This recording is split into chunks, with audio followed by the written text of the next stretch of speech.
Na governor yeye atafute kama milioni 300 hivi ya kusukuma hiyo hospitali.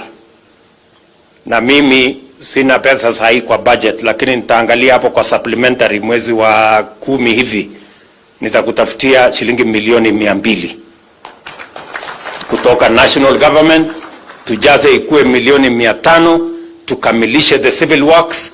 Alafu nitakutafutia kama bilioni 1 ya kuweka equipment ya hiyo hospitali.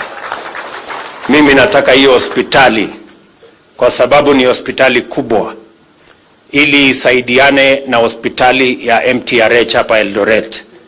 Ndio kusiwe na msongamano pande ile, kusiwe na msongamano pande ingine, na watu wa county ya Kakamega na sehemu hizo zingine karibu na nyinyi ziweze kupata mahali wananchi wanaweza kutibiwa, ambayo itakuwa na equipment ya kisasa na itatusaidia in the management of our health requirements in the country.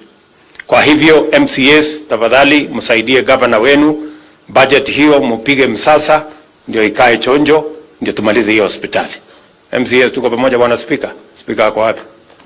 Mr. Speaker sasa upange hiyo maneno. Sawa. Vile vile tumekubaliana na counties, kama vile mmesikia governor wenu amesema. Walikuwa wananipigia kelele hapo nyuma kwa sababu ati pesa imechelewa, lakini nikawaambia ile kitu mimi siwezi kufanya ni kwenda kuchimba shimo nianze kukopa pesa tupeleke Kenya kona mbaya. Niliwaambia tulizeni boli, na wamekubali. Sasa tumejaribu, sasa retire ile arrears tulikuwa naye, tulilipa last hiyo wiki ingine bilioni 33, tumelipa nyuma hapo ingine bilioni 29. Hii wiki kwa mapenzi ya Mungu na panga namna hii nataka nilipe bilioni 31 kwa hawa wangwana, na kabla ya mwisho wa hii mwaka nataka nimalizane na wao ya mwezi wa 6, because I want our counties to succeed. Lakini